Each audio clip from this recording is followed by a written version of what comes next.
Déclaration du consortium des ONG des droits de l'homme et mouvements citoyens sur la lutte contre les détournements et la corruption en RDC.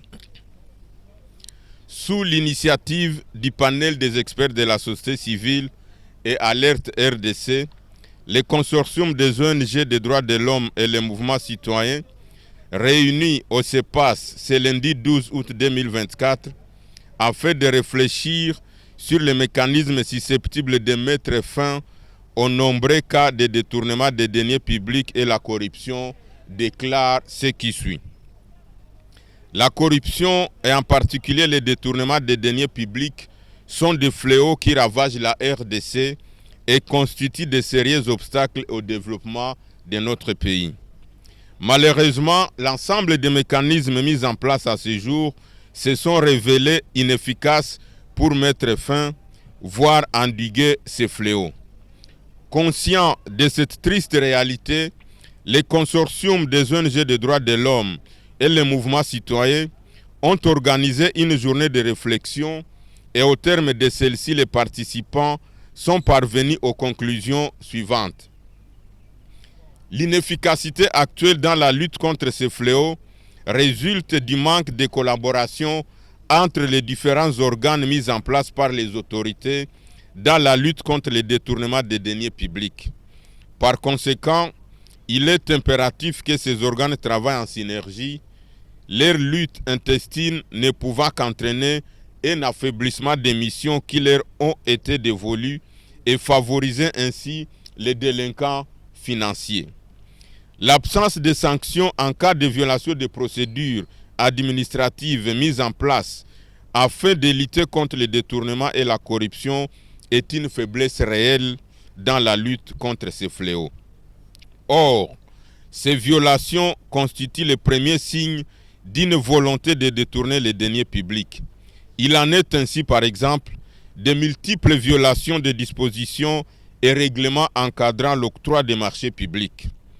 Il en est de même en ce qui concerne la surfacturation et le phénomène de rétrocommission devenu formel pour divers services et offres, sans oublier l'usage excessif des paiements en mode d'urgence. Devant ces tristes constats, le consortium des ONG des droits de l'homme et les mouvements citoyens formulent les recommandations ci-après. 1. À l'inspection générale des finances, à la Cour des comptes, à l'ALPC et au SENAREF, de mutualiser leurs efforts par une synergie ou une concertation dans les actions menées par chaque structure afin de mieux lutter contre les détournements, la corruption et le blanchiment des capitaux. D'initier avec la société civile les états généraux de lutte contre la corruption et les détournements en RDC. Au gouvernement et ou au Parlement, d'initier une première loi qui va définir un cadre de collaboration entre les différentes structures de lutte contre ces fléaux qui rongent la RDC.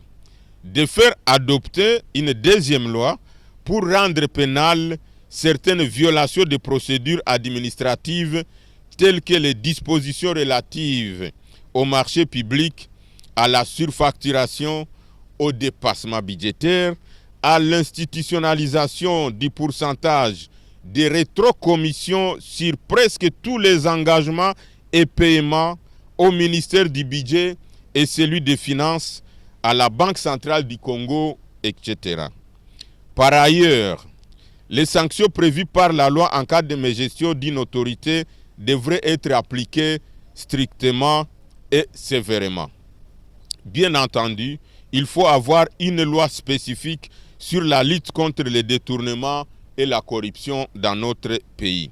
À ce sujet, la société civile s'engage à soumettre un projet de texte au Parlement à travers les panels des experts de la société civile et Alerte Plus.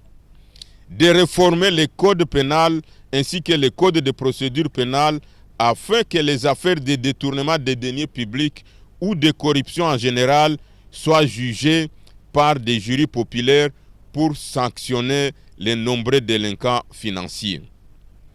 À la société civile de s'engager résolument plus qu'avant dans les contrôles citoyens pour encourager, soutenir tout fait et geste en rapport avec la lutte contre ces fléaux, mais aussi et surtout dénoncer et alerter sur la délinquance financière dans notre pays, quel qu'en soit l'auteur. Ainsi fait à Kinshasa, le 12 août 2024, les organisations signataires.